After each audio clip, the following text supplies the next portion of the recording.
Hola amigos! Привет, друзья! Если вы уже были в Испании и посещали такие крупные города, как Мадрид, Барселона или Севилья, то вы наверняка задавали себе вопрос, а куда еще можно поехать в Испании? А если нет, то знайте, что прекрасный отпуск можно провести и вдали от суперпопулярных туристических мек. Древние города и руины, красивейшие пейзажи и национальные парки. Испания имеет множество удивительных мест, которые могут оставить неизгладимое впечатление в вашей памяти и могут приятно удивить. И сегодня я расскажу вам о 6 местах, которые практически неизвестны для русскоязычного туриста, но которые обязательно рекомендую посетить. Смотрите ролик до конца, будет интересно. Меня зовут Роман, и я организатор путешествий. Уже много лет я живу в Европе и последние 3 года в Испании. Со своей командой мы специализируемся на организации индивидуальных туров по Испании, Финляндии и Эстонии. А на своем канале я совершенно бесплатно делюсь полезной информацией из области путешествий. Не буду терять ни минуты вашего времени, мы начинаем. Начну, пожалуй, с самого известного из неизвестных мест. Точнее, оно очень популярно у европейцев. О нем даже сняли британский сериал. Но у русскоязычного туриста чаще всего название этого места вызывает вопрос: где это? Это город Бенидорм. Город, который называют испанским Манхэттеном. Самый высотный город в Испании. Всего 60 километров на север от аэропорта Аликанте, и вы в туристической столице побережья Коста-Бланка. Кстати, я как раз здесь сейчас и нахожусь. Почему столица? Да потому что здесь расположены все самые крупные развлечения провинции Аликанте. Это большой зоопарк, крупный парк развлечений, 3-й по величине в Испании аквапарк, парк морских животных с дельфинарием, супер популярное шоу варьете, посмотреть которое съезжаются со всей провинции Аликанте и из-за ее пределов. И, конечно же, чистейшие пляжи Бенидорма, имеющие награды голубого флага за свою чистоту и комфорт. Больше всего это место любят туристы из Великобритании. Затем идет Германия и Франция. Потом северные страны, такие как Швеция, Норвегия. Здесь много финнов, но селятся они в Торревьехе, 100 километров южнее Бенидорма. Так же, как и большинство русскоязычных иммигрантов. Нельзя забывать и об испанцев из глубины страны, которые владеют недвижимостью в Бенидорме и приезжают сюда практически каждые выходные искупаться в море. Кстати, если вы подумывали о покупке недвижимости в Испании, я дам вам ссылку на канал с этой полезной информацией. В общем, Бенидорм супер популярен у европейцев, но славяне знают о нем очень немного, и это мой личный рекомендацион. Здесь вы найдете как тихий семейный отдых на пляже, так и безумство ночных дискотек, кому что понравится.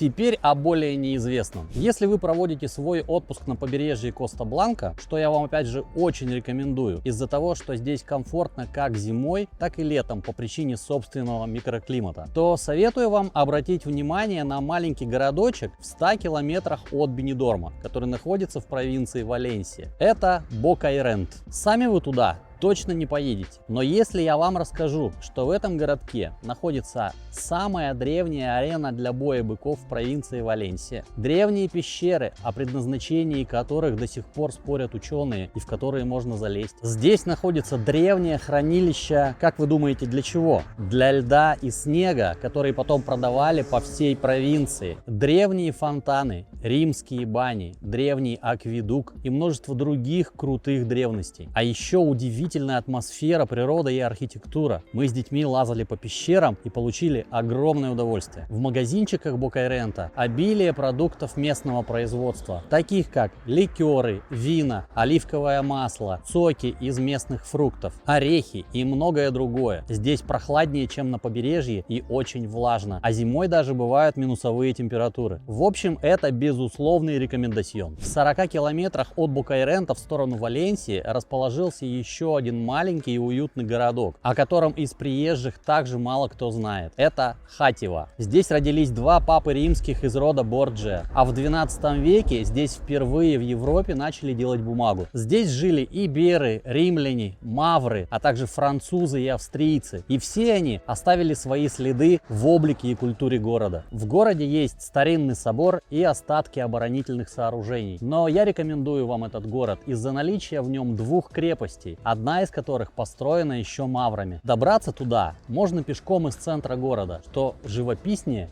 но сложнее. А также можно проехать прямо на автомобильную стоянку около крепости. С высоты крепостных стен такие классные виды, аж дух захватывает. В общем, тоже очень-очень рекомендую. Друзья, если вы мечтаете об идеальном отпуске, но сами не хотите заниматься организацией своего путешествия, мы с удовольствием готовы сделать этот процесс комфортным и легким. Мы специализируемся на индивидуальных турах по Финляндии, Испании и Эстонии. И гарантируем вам отличную организацию и первоклассный сервис. Мы берем на себя все заботы от выбора лучшего маршрута, в том числе в те места, о которых я сейчас рассказываю, до организации экскурсий и бронирования отелей. Узнать подробности вы можете по ссылке в описании ролика. А мы продолжаем. Еще один городок Новельда имеет целых две причины, чтобы его посетить. Первая – это церковь, построенная учеником известного испанского архитектора Антонио Гауди и очень напоминающая собор Святого Семейства или Саграда Фамилия, который находится в Барселоне. А второе – это известная винодельня Каса Сицилия. Здесь делают очень неплохие экологичные вина, а также жмут оливковое масло. Винодельню можно посетить в любой день недели и заказать дегустацию, которая стоит очень недорого, всего 8 евро. Вам предложат 3 вида вина и закуски из местных продуктов. А проголодавшиеся от голоду не умрут, поскольку здесь на винодельне есть свой прекрасный ресторан. Если вы приедете в Новельду в середине июля, то у вас есть все шансы поучаствовать в шикарном празднике, который называется «Мавры и христиане». Он представляет собой театрализованное шествие, посвященное изгнанию мавров из Испании. Эти праздники проводятся повсеместно во многих городах Испании и собирают множество зрителей. Так что bienvenido, добро пожаловать. Из тех, кто летом бывал в Андалусии, в жаркой и красивейшей Гранаде с ее прекрасным замком Альгамбра, мало кто знает, что в 30 километрах от этого места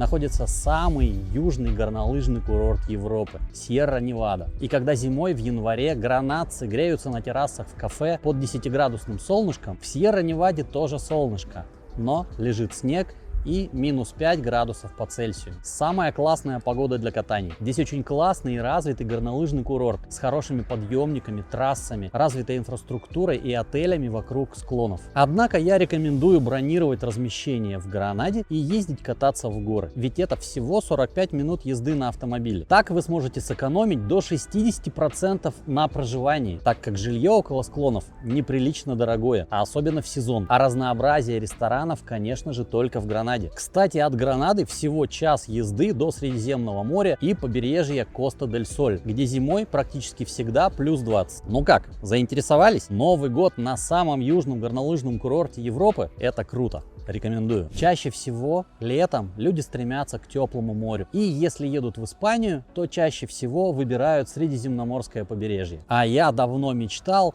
и только что вернулся из поездки по северу Испании. Ребята, это так круто, что просто не передать словами. Это совсем другой мир, о котором я скоро сделаю отдельное видео. Мы неделю провели в стране басков. Причем как на испанской территории, так и на французской. Да-да, страна басков расположена в двух странах. Ну, то, что там совершенно другая и крутая зеленая зелень, это совершенно ничего не сказать. Там все по-другому. Другой язык, не испанский, а баскский. Другая культура.